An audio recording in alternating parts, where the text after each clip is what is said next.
Good morning students, मैं यश Husaini BSc final year की physics class में आपका स्वागत करता हूं। और आज की क्लास में जो हम टॉपिक डिस्कस करने जा रहे हैं वो कौन सा है, FWHM तथा श्रेरर सूत्र। ठीक है, तो देखो इसको हम कैसे बनाते हैं। सबसे पहले हम क्रिस्टल की बात करते हैं। क्रिस्टल जो होता है ना वो समांतर समतलों से मिलकर बना होता है। ठीक है, तो समतल बनाते हैं हम। देखो ये एक क्या है, समतल है। ठीक है, ये दूसरा समतल है, ये तीसरा समतल है, ये चौथा समतल है। ऐसे हमारे पास क्या होंगे, बहुत से समांतर समतल होंगे। ठीक है, क्रिस्टल किससे मिलकर बना होता है, समांतर समतलों से मिलकर बना होता है। अब देखो ये जो समतल है ना हमारे पास दिखाई दे रहे हैं, ये समतल है। ये जो समतल है ना इनके हम नाम भी दे सकते हैं। जैसे इसको दे दिया 0 1 2 3, ऐसे हमारे पास होंगे हमारे पास। ठीक है, ऐसे ही डैश डैश डैश डैश करके ये हो जाएगा। दो समतलों के बीच की जो डिस्टेंस है ना वो d है। ये d, ये d, ये d, ये d और ये भी d है।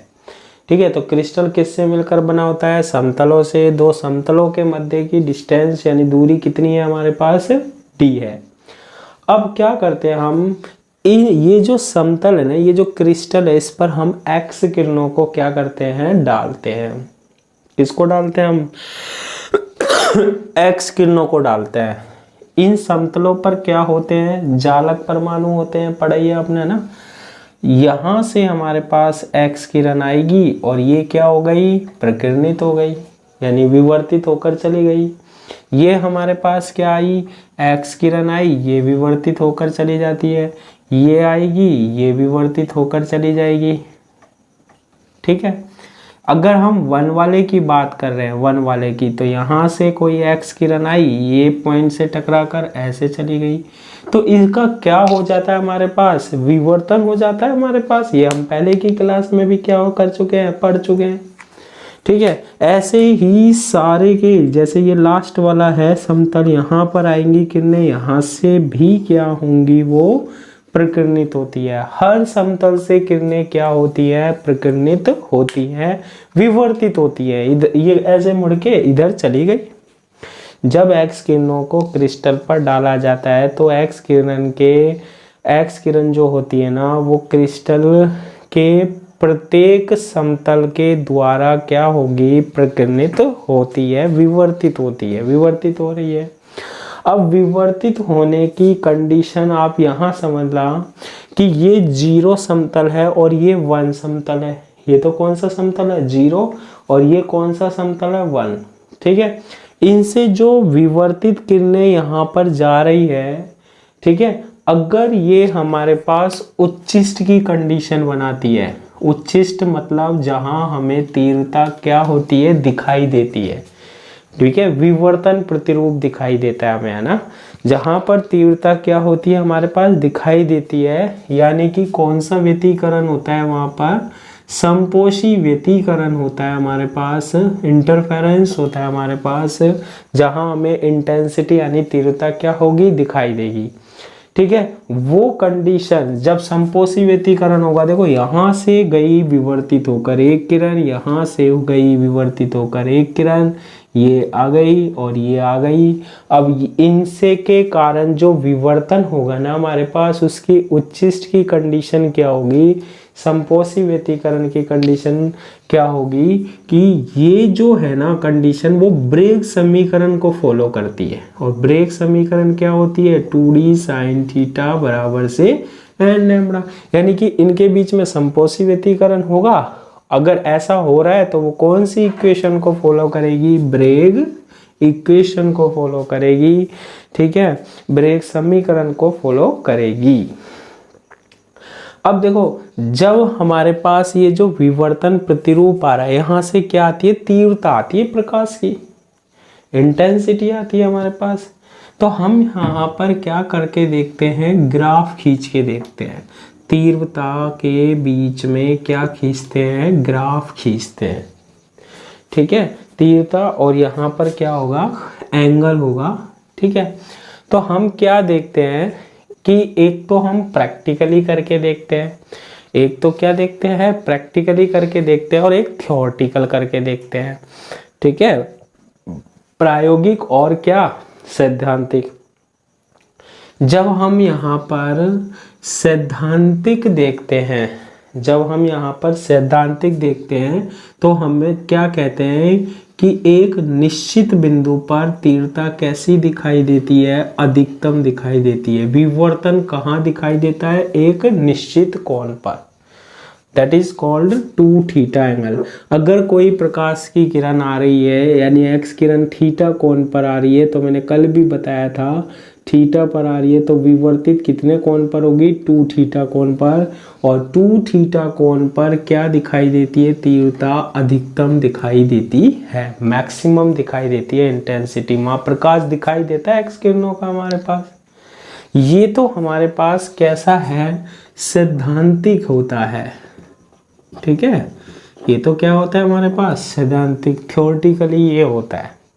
लेकिन जब हम प्रैक्टिकली करके देखते हैं ना, तो ये जो तीव्रता होती है ना, वो कैसे दिखाई देती है कि तीव्रता का मान जो होता है वो ऐसे इंक्रीज होता है और फिर 2 थीटा पर मैक्सिमम होता है, और उसके बाद क्या होता है, घटता है। ये कौन सा है, ये प्रायोगिक है, प्रैक्टिकली तीव्रता मिलती है।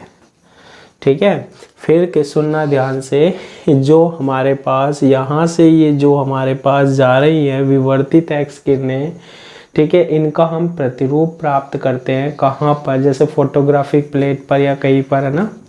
तो उसकी हम तीव्रता देखते हैं, इंटेंसिटी देखते हैं प्रकाश की। अब प्रकाश जब हम देखते हैं ना, तो 2 थीटा एंगल पर ये क्या दिखाई देती है, देखो तीव्रता अधिकतम दिखाई दे रही है। ऐसा हम कहाँ पढ़ते हैं, सैद्धांतिक, थ्योरेटिकली। लेकिन जब हम प्रैक्टिकली देखते हैं ना, तो प्रैक्टिकली क्या होता है, तीव्रता, यहाँ जो तीव्रता मिलेगी ना ये विवर्तित किरणों के कारण, वो ऐसे बढ़ रही है, इंक्रीज हो रही है, फिर अधिकतम होकर क्या हो रही है, घट रही है। यानी कि इसमें क्या पाया जा रहा है, ये देखो विस्तार पाया जाता है तीव्रता में। क्या पाया जाता है, विस्तार पाया जाता है। ठीक है, इसे बोलते हैं हम क्या, कोणीय विस्तारण बोलते हैं। क्या बोलते हैं हम, कोणीय विस्तारण बोलते हैं। तो ये तो हो गई सैद्धांतिक की बात, और ये हो गई हमारे पास प्रायोगिक की बात, कि इस तरीके की हमारे पास क्या प्राप्त होती है, तीव्रता प्राप्त होती है। अब देखो ब्रेग समीकरण क्या होती है, 2d sin theta is equal to क्या होती है, n लैम्बडा होती है। 2d sin theta is equal to क्या होता है, n लैम्बडा। प्रथम कोटि की बात करें, यानी कि जब उच्चिष्ट में मैक्सिमम दिखाई देता है, तीव्रता अधिकतम दिखाई देती है, प्रथम कोटि के लिए क्या होगा, n इज इक्वल टू क्या होगा, 1। तो 2d sin थीटा किसके इक्वल होगा हमारे पास, लैम्बडा के। 2d sin theta is equal to क्या होगा, लैम्बडा के। ठीक है, अब आप यहाँ पर और देखना, ये बातें तो हमने कर ली है।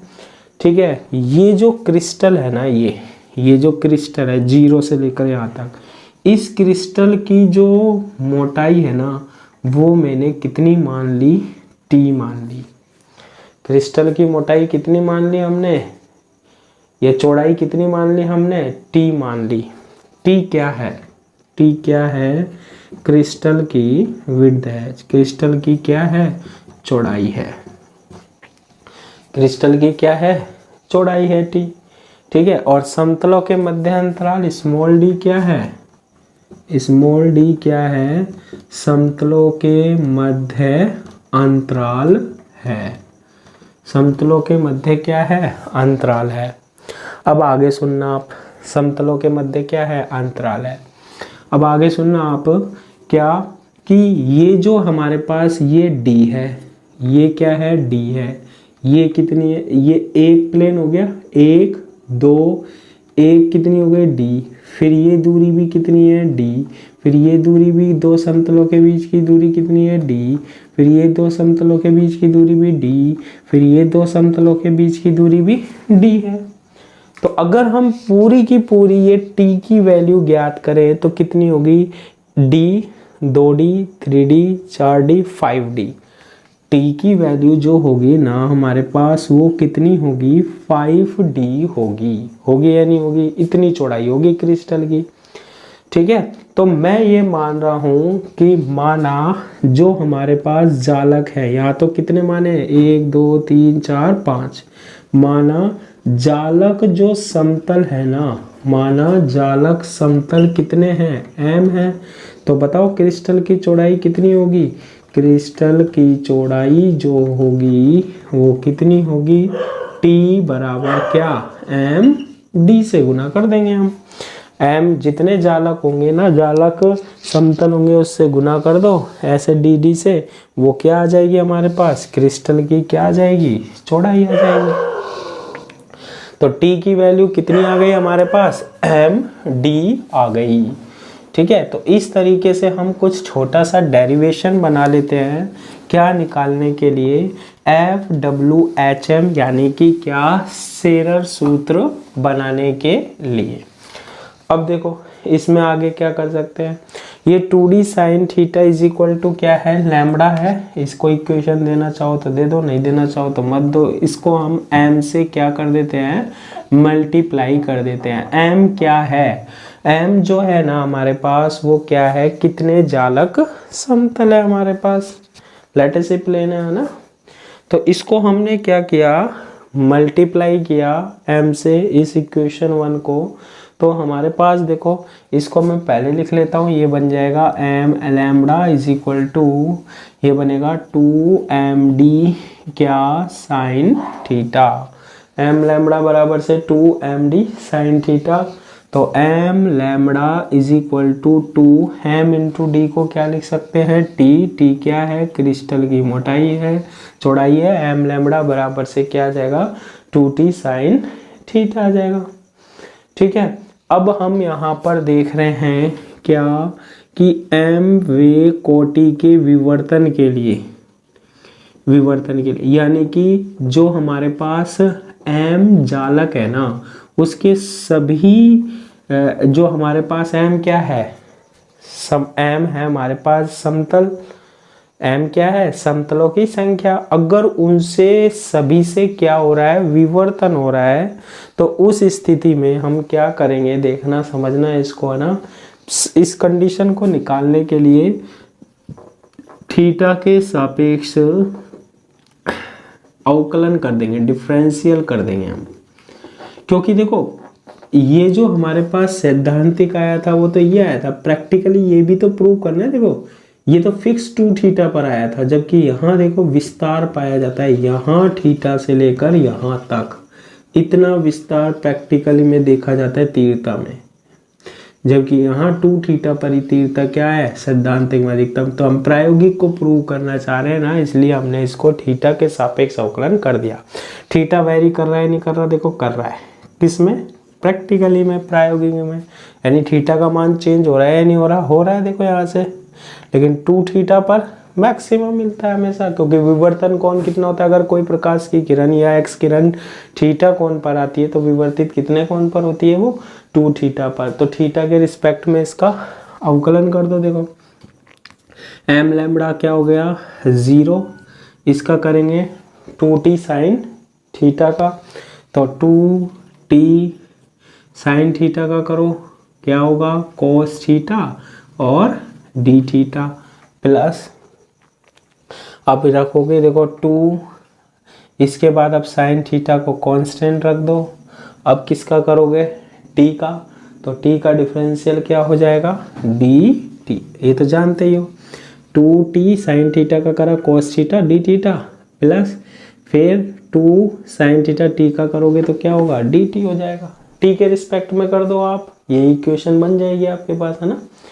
तो जो हमारे पास विस्तार आएगा ना, विस्तारन आएगा या विस्तार आएगा, ठीक है, ये जो विस्तार है ये, इसे ही हम क्या कर रहे हैं, फाइंड आउट कर रहे हैं, इसे ही हम क्या कर रहे हैं, फाइंड आउट कर रहे हैं। तो ये आएगा हमारे पास, देखो यहाँ से हम डी थीटा की वैल्यू निकाल लेते हैं, नेगेटिव हमें नहीं लेनी है। नेगेटिव क्यों नहीं लेनी है ये ध्यान रखना, देखो क्योंकि हम यहाँ पर एक तरीके से इसकी वैल्यू निकाल रहे हैं हम ये पूरे की, ठीक है। तो इसका मैग्नीट्यूड ले लेना, 2d cos theta D theta की वैल्यू कितनी आएगी, 2 sin theta D theta upon D theta की वैल्यू निकालेंगे तो नीचे आएगा 2t cos थीटा, 2 से 2 क्या हो जाएगा, कैंसिल हो जाएगा, 2 से 2 क्या हो जाएगा हमारे पास है, कैंसिल हो जाएगा। तो थीटा इज इक्वल टू क्या आ जाएगा, D theta is equal to आ जाएगा हमारे पास D T sine theta D T sine theta upon, और ये है हमारे पास नीचे क्या, टी कॉस थीटा बन जाएगा, ठीक है। कितना बन जाएगा हमारे पास, टी कॉस थीटा बन जाएगा। अब जब हम इतना कर लेंगे d theta is equal to d T sine theta upon t cos theta बन जाएगा। तो इसके बाद हम न्यूनतम की बात करते हैं, क्रिस्टल की न्यूनतम चौड़ाई कितनी होती है, क्रिस्टल की न्यूनतम चौड़ाई कितनी होती है, चौड़ाई, ठीक है।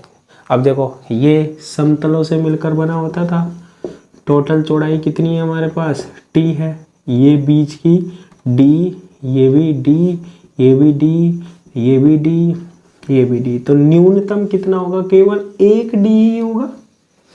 तो हम लिख सकते हैं डी टी अल्प मिनिमम कितनी हो सकती है चौड़ाई, एक डी हो सकती है। तो डी टी को हम क्या लिख सकते हैं, डी, न्यूनतम पूरी तो टी है, न्यूनतम कितनी होगी, एक डी होगी। तो डी टी को हम क्या लिख सकते हैं, डी लिख सकते हैं। तो D theta is equal to हमारे पास क्या बन जाएगा, d sine theta upon t cos theta बन जाएगा, ठीक है। बना लेंगे हम ये। इसके बाद ये ग्राफ ध्यान रखना, ये तो होता है प्रैक्टिकली प्रायोगिक और ये होता है सैद्धांतिक। इसके बाद हम क्या करते हैं, तो प्रायोगिक को ही तो हम यहाँ पर क्या कर रहे हैं, डिस्कस कर रहे हैं। हम ये किसको डिस्कस कर रहे हैं, प्रायोगिक को। तो डी थीटा चेंज हो रहा था ना, थीटा प्रायोगिक में ऐसा आ रहा था ग्राफ, ये तो वो विस्तार कितना है, ऐसा नहीं आ रहा था क्या, ये देखो ये और ये, तो ये चेंज आ रहा था या नहीं आ रहा था। तो यही तो विस्तार हम निकालना चाह रहे हैं कोण में, डी थीटा का मान निकाल लिया हमने। तो अब ब्रेक समीकरण हमने स्टार्टिंग में ली थी, ब्रेक समीकरण लैम्बडा इज इक्वल टू क्या होता है, 2d साइन थीटा, प्रथम कोटि के लिए n बराबर 1 ले लिया था हमने। तो अब इसमें डी थीटा की वैल्यू रख दो, डी थीटा में D theta is equal to, देखो डी साइन थीटा की वैल्यू कितनी आएगी, इसमें रखो D theta, D sine theta की लैम्बडा ऊपर और नीचे 2 आएगा, और नीचे क्या है, T cos theta, T cos of theta. तो D theta is equal to क्या आ जाएगा, lambda upon 2t cos theta आ जाएगा, ठीक है। अब देखो ये जो हमारे पास ग्राफ था ना, ये जो हमारे पास ग्राफ था वो इस तरीके का था। ये कौन सा है ग्राफ, प्रायोगिक है, प्रैक्टिकली है ये, और इसी के लिए हम ये डेरिवेशन बना रहे हैं, ठीक है। तो ये जो तीव्रता उच्चिष्ट है ना, इसका जो कोणीय विस्तारण है, समझना, देखो यहाँ से क्या हो रहा है, पॉजिटिव है, वो आगे की ओर बढ़ा, और यहाँ क्या हो रहा है, ये घट रहा है, और यहाँ क्या हो रहा है, ये बढ़ रहा है तीव्रता, ठीक है। तीव्रता क्या हो रही है, बढ़ रही है, घट रही है हमारे पास। तो इसको हम ऐसे कह सकते हैं कि जो तीव्रता उच्चिष्ट का कोणीय विस्तारण होता है वो धनात्मक व ऋणात्मक हो सकता है।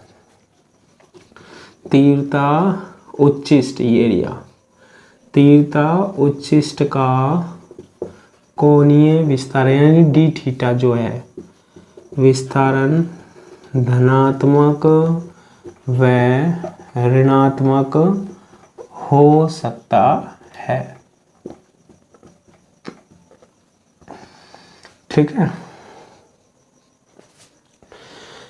उच्चिष्ट का अगर हम पूर्णतः विस्तार देखें, पूर्ण विस्तार या विस्तारण देखें, तो देखो ये डी थीटा और ये डी थीटा, ठीक है। तो इसको हम रिप्लेस कर देते हैं, b इज इक्वल टू क्या होता है, 2d थीटा, ठीक है। b इज इक्वल टू क्या हो जाएगा 2d थीटा हो जाएगा। और यहाँ b की वैल्यू हमारे पास क्या मिलेगी, b इज इक्वल टू, ठीक है, d थीटा इसके लिए केवल और d थीटा इसके लिए है ना। तो b इज इक्वल टू 2 आ जाएगा, 2 इंटू डी थीटा की value lambda upon 2t cos of theta. इस 2 से ये 2 कैंसिल हो गया, तो b is equal to lambda upon क्या आ जाएगा t कॉस थीटा आ जाएगा। ये हमारे पास कोणीय विस्तारण कहलाता है। ठीक है, क्या कहलाता है, कोणीय विस्तारण कहलाता है। अब देखो इसमें एक बात थी हमारे पास, एफ डब्ल्यू एच एम क्या होता है फिर। ये तो सर आपने निकाल लिया कि कोणीय इतनी तीव्रता मिलती है, इसमें हमारे पास इतना विस्तार होता है तीव्रता का, मतलब इन दो पॉइंटों के बीच में तीव्रता मिलती है। जब हम क्या करके देखते हैं, प्रैक्टिकल करके देखते हैं हम, यानी प्रकाश ज़्यादा कम दिखाई देता है इतनी दूरी पर। तो देखो जब beta is equal to lambda upon t cos theta निकाल लिया, तो हम इसमें एक लाइन लिख सकते हैं, क्या, कोणीय विस्तारण विस्तारण b is equal to 2d theta area, b is equal to क्या 2d थीटा को तीव्रता के उच्चिष्ट, ठीक है, तीव्रता के उच्चिष्ट मान के, तीव्रता के उच्चिष्ट मान के आधी तीव्रता, उच्चिष्ट मान के यानी मैक्सिमम वैल्यू जो है इंटेंसिटी की उसकी हाफ, आधी तीव्रता मान पर क्या किया जाता है, नापा जाता है। ठीक है, इसे ही तीव्रता उच्चिष्ट की, इसे ही तीव्रता उच्चिष्ट की, उच्चिष्ट की, इसे ही तीव्रता उच्चिष्ट की आधी तीव्रता की संपूर्ण चौड़ाई, आधी तीव्रता की संपूर्ण उच्चिष्ट चौड़ाई, ठीक है, उच्चिष्ट तीव्रता की आधी तीव्रता की संपूर्ण उच्चिष्ट चौड़ाई, यानी कि क्या, एफ जो हमने स्टार्टिंग में लिखा था एफ डब्ल्यू एच एम से व्यक्त करते हैं, एफ डब्ल्यू एच एम से व्यक्त करते हैं। एफ डब्ल्यू एच एम यही तो कहलाता है हमारे पास। एफ डब्ल्यू एच एम क्या है हमारे पास, full width at half maximum. ठीक है, यानी कि इसका क्या मतलब है, पहले तो ये देख लो इसका क्या मतलब हुआ। ये हम प्रैक्टिकली ग्राफ आया था इस तरीके का, इसकी अधिकतम तीव्रता ये है आई मैक्सिमम। ठीक है, कोणीय विस्तारण, ये कोणीय विस्तारण आई गया हमारे पास, इतना विस्तार होता है b बराबर से कितना 2d थीटा। ठीक है, अब इतना विस्तार होता है को तीव्रता के उच्चिष्ट मान की, इसकी आधी तीव्रता कहाँ होगी, जैसे ये 5 है तो 2.5 कहाँ होगी, यहाँ होगी, यहाँ होगी आधी तीव्रता। ठीक है, यहाँ पर जो ये दूरी नापी जाती है ना, ये दूरी, ये मैक्सिमम वैल्यू है, ये जो विस्तार होता है ना, ये क्या कहलाता है, एफ डब्ल्यू एच एम, यहाँ नापा जाता है। उच्चिष्ट की जो चौड़ाई होती है, यहाँ पर अधिकतम तीव्रता के आधे पर जाओ, ये जो चौड़ाई होती है ना, इसे कहते हैं एफ डब्ल्यू एच एम कहते हैं। आ गई होगी बात समझ में कि हम क्या पढ़ रहे थे, एफ डब्ल्यू एच एम पढ़ रहे थे। अब देखो इसमें शेरर सूत्र और आता है, शेरर सूत्र क्या होता है वो भी हम देख लेते हैं। कौन सा सूत्र, शेरर सूत्र। तो देखो शेरर सूत्र जो होता है ना, ठीक है, इसे ही कहते हैं हम शेरर सूत्र, जो हमारे पास निकला था क्या, beta is equal to lambda upon t cos theta, Scherrer सूत्र ही कहलाता है, है ना। बी या बीटा जिससे भी आप इसको क्या करो व्यक्त करो, बी बराबर lambda upon t cos theta से। देखो इसमें एक चीज और समझना, क्रिस्टलानु क्या होता है। क्रिस्टलानु जो होता है ना, क्रिस्टल कानु भाई, ठीक है, सबसे छोटे जो सूक्ष्म क्रिस्टल होता है ना वही क्रिस्टलानु कहलाता है, ठीक है। तो क्रिस्टलानु में कंफ्यूज नहीं होना है, सूक्ष्म क्रिस्टल ही क्या कहलाते हैं हमारे पास, क्रिस्टलानु कहलाते हैं। तो ये कौन सा सूत्र कहलाता है, beta is equal to lambda upon t cos theta, Scherrer सूत्र कहलाता है। इसके बाद देखो इसमें जब हम और इसमें संशोधन करते हैं इसको, तो इसका एक संशोधित रूप प्राप्त होता है, और वो क्या कहता है कि जो बी होता है, विस्तार होता है ना, वो lambda upon t cos theta तो होता ही है, लेकिन हम इसमें किससे मल्टीप्लाई करते हैं, 0.9 से, ठीक है। तो ये इसका क्या कहलाता है, शेरर सूत्र का संशोधित रूप कहलाता है, ठीक है। तो इसके बाद आपके पास एक छोटा सा टॉपिक और बच रहा है, न्यूट्रॉन विवर्तन बस, और ये unit complete A to Z topic के साथ आपकी पूरी हो जाएगी, है ना। और एग्ज़ाम में इससे बाहर कोई भी क्वेश्चन नहीं मिलेगा। तो आज की क्लास के लिए इतना ही, थैंक यू।